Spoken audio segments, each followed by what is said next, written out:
Hello, lovely people of the world. Of the world lagi. This is the second part of the course introduction video to Assessment Literacy and Performance Competencies, EDU 485.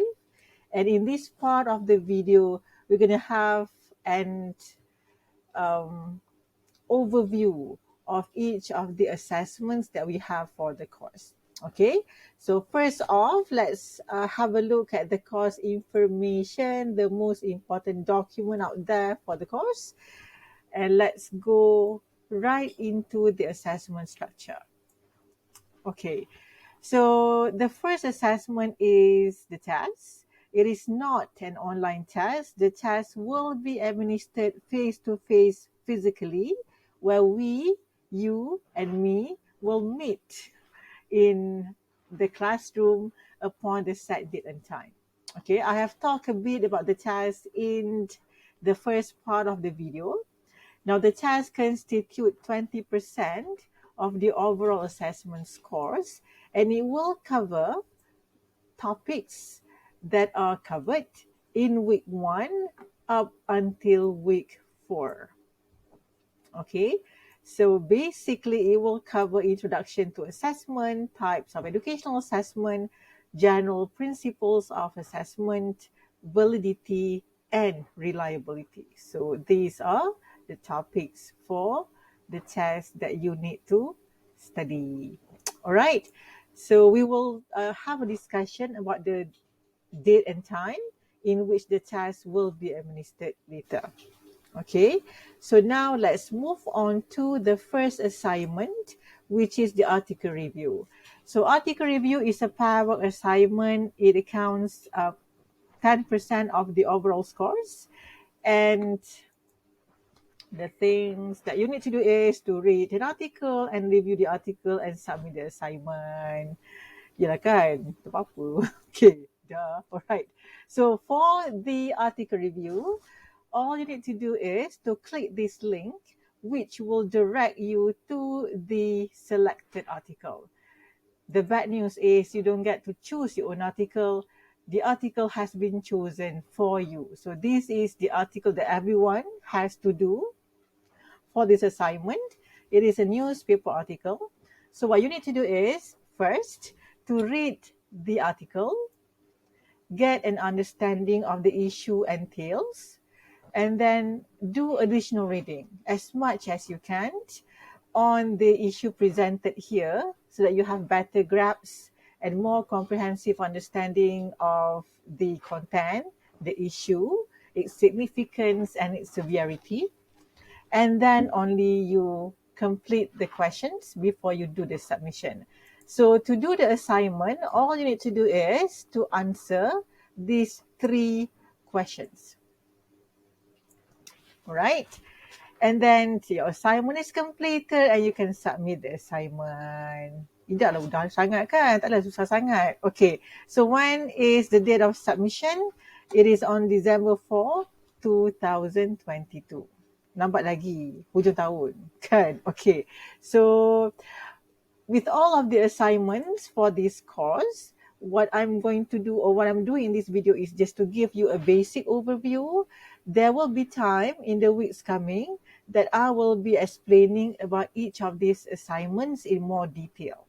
At this point, most of the things that you will be required to do for all of the assignments may not make sense because everything that you have to put in for the assignments will be taught in class. Okay, so what I'm doing now is basically providing you information for you to form rough idea of the kind of work that entails, and also for you to get ready mentally, and also to realize the importance of coming to class, because just by reading you may not be able to complete these assignments successfully. Okay, so let us move on to assignment 2, task and rubric development. Now this assignment is an individual assignment and it comprises of 40% of the overall assessment scores, which is a lot, okay? And it requires you to develop and alternative assessment task. Now, we will be covering this in class, but there are two major types of assessments. One is traditional assessment, and the other is alternative assessment. Okay, so it's either or. So all of these assignments or assessments that we have, they can either be categorized as traditional assessment or alternative assessment. In assignment 2, you have to develop an alternative assessment task.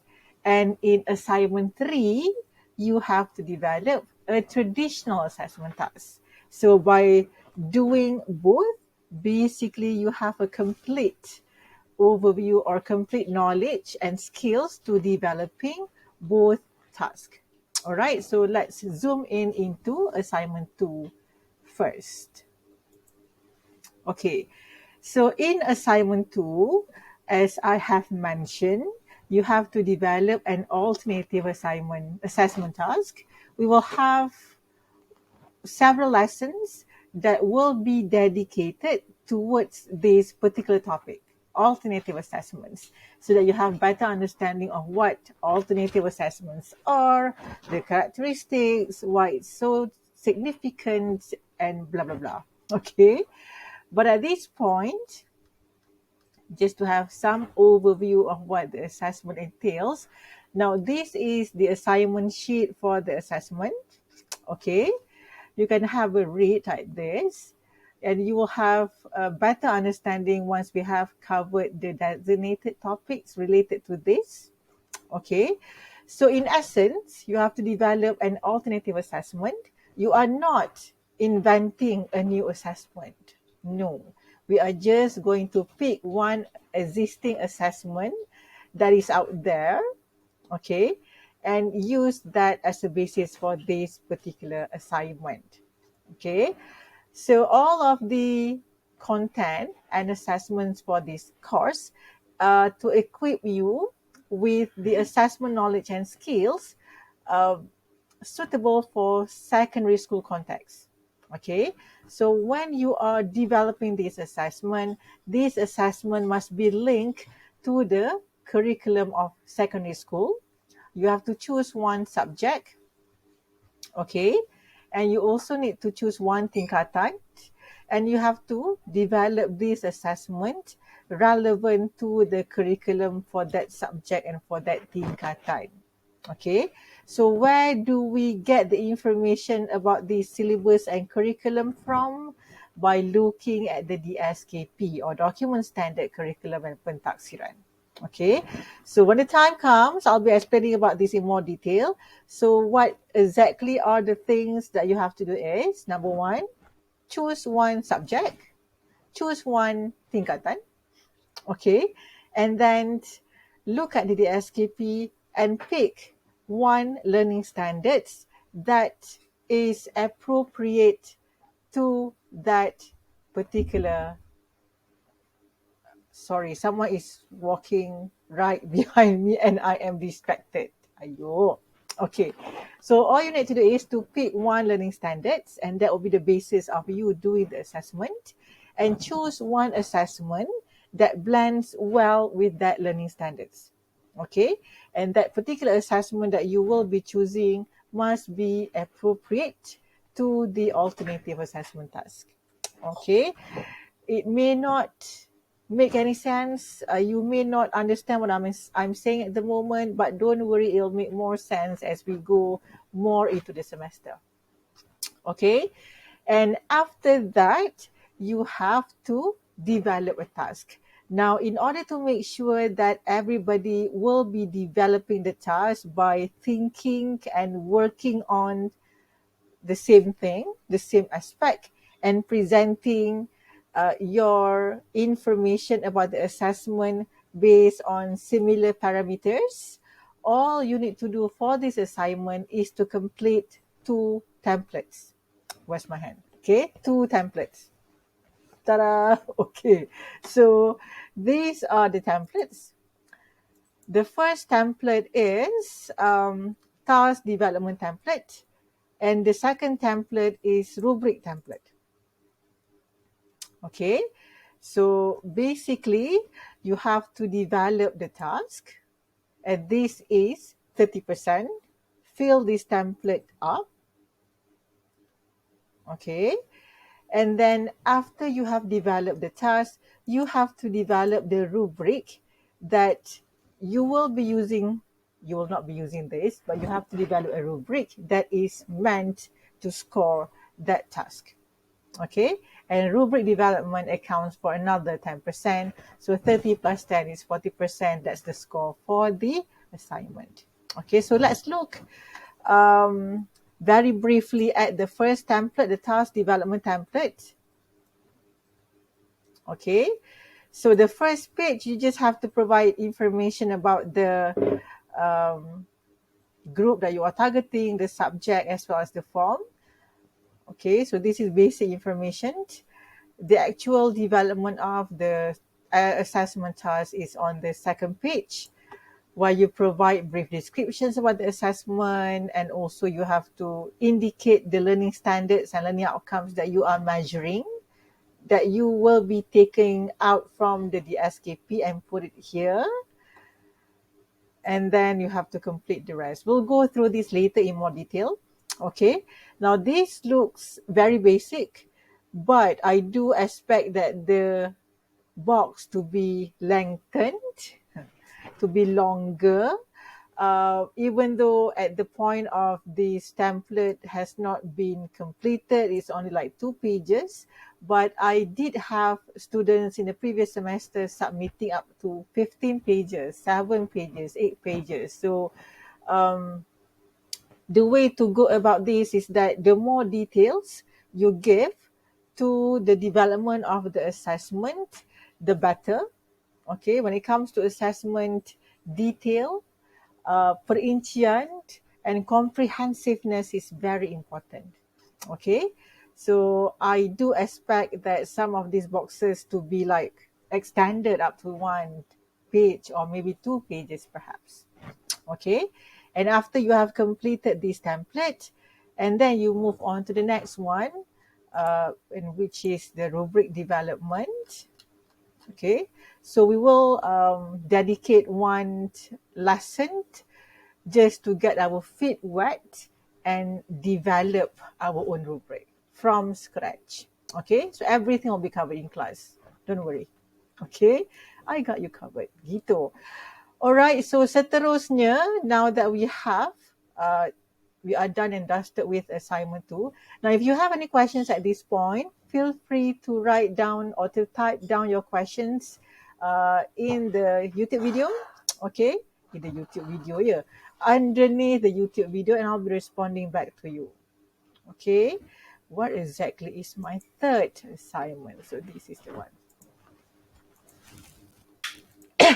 Excuse me. Okay, now let us look at the third assignment, task construction. Okay, so assignment 3 is a group work of not more than 4 people in a group. In essence, what you have to do is to develop a traditional assessment. Now, what exactly is traditional assessment? We'll cover that in class, but just to keep it short, traditional assessments are assessments such as tests, quiz, and examinations. So now these are traditional assessment. Okay, so for this particular assignment, you need to develop a set of tests. Okay, meant for secondary school, for one subject, for one tingkatan. Okay, so if you are TESOL students and if you are LG students, the subject that you can choose basically very much limited to only English. You are not allowed to use or to do your assignment 3 based on any other subjects. Okay, so when it comes to language learning, there are 6 components of language learning. Tiba nak tanya, what are the components of language learning? So reading, where's my finger? Reading, writing, listening, speaking. Apa lagi? Literature and grammar. So we have 6. Okay, now you can't afford to develop a test that covers all the 6. Usually we have to test one skill or one component at a time. So you might want to develop a reading test or a writing test or a literature test. You have to decide. Okay, so let's look at the assignment sheet for this particular assignment. So this is a group work of not more than 4 people. I always say this to my students. If you have 5 people in a group, that's just too many. You can go and register your own K-pop group sebab ramai sangat. Okay, keep it 4, the maximum. But if you want to do it alone, or you want to do it in pair or in trio, it's fine, not a problem. But this assignment does require a lot of work, and having group members will ease the burden of preparing for this assignment by a mile. Okay, right, teruskan. Cakap banyak pula ya. So all the information about the assignment is presented here. We will revisit this assignment sheet in more detail, where I'll be detailing chapter 1 nak masuk ke apa, chapter 2 nak masuk ke apa. But at this point, I'm just going to give, my goal is just to give you some idea of what the assessment is about. Okay, so you have to develop a set of tests, satu test sahaja. But when teachers prepare one test, there are a number of documents that teachers need to prepare in addition to the test paper and the answer script. We'll get to that later. Okay, so choose one subject, choose one tingkatan, and if you are language students, TESOL or LG student, then you have to choose English, and you have to decide what component of English or language learning that you want to focus on. You can focus on one specific component, such as developing a test on reading or writing or grammar, for example. But you can also combine 2 components for a single test. For example, your test will be on reading and grammar, or writing and literature, or listening and speaking. Okay, but the test must be a 1 hour test, not longer, not shorter than that. If you are doing your test on listening and or speaking, then your test will be much shorter. It will not be 1 hour. It will be about 15 to 20 minutes only. Okay, only exclusive for those who are developing tests for listening and or speaking. But for other components or other subject, your test must be 1 hour test. It should be a test and not an examination. Okay. All right. So for 1 hour test, you need to have a number of items. Well, items is the term that we call for test questions. Okay. But make sure that your tests have at least 10 multiple choice questions and 5 subjective type items. At least, meaning that you have to have more than this, but of the different item types that you have, these are a must. Okay, and the catch is to develop test items from scratch, as well as developing test item that fulfills the levels of Bloom's taxonomy. Okay, so that is basically the first part of the assignment. After you have completed the test set, the test paper, answer scheme, as well as another document named as the table of specifications, you have to show the 3 documents to me during consultation, where I will be going through the documents that you have prepared, and I will be recommending corrections, improvements, suggestions for improvement, etc., etc., etc., where you have to act upon them, improve your test items, and then you have to go and find people, nampak tak jari I? People to respond to your test. You have to administer your test and get people to answer your test questions. Now, this is not as difficult as you are imagining because the test can be converted into an online form format via Google Form, for example, and you can just share the link. The test can be answered by any Tom, Dick, and Harry. We are just interested of getting responses or answers to the test. Okay, so after you have administered your test, you are required to perform item analysis, okay, which enables us to identify how effective or how ineffective your items are. Okay, and after that, you do a bit of reflections and then you submit your assignment. Now, when exactly is the submission date? Just scroll down to the last part of the assignment sheet. It's 12 February 2023. Lambat lagi. Tahun depan baru hantar. Gitu. Okay.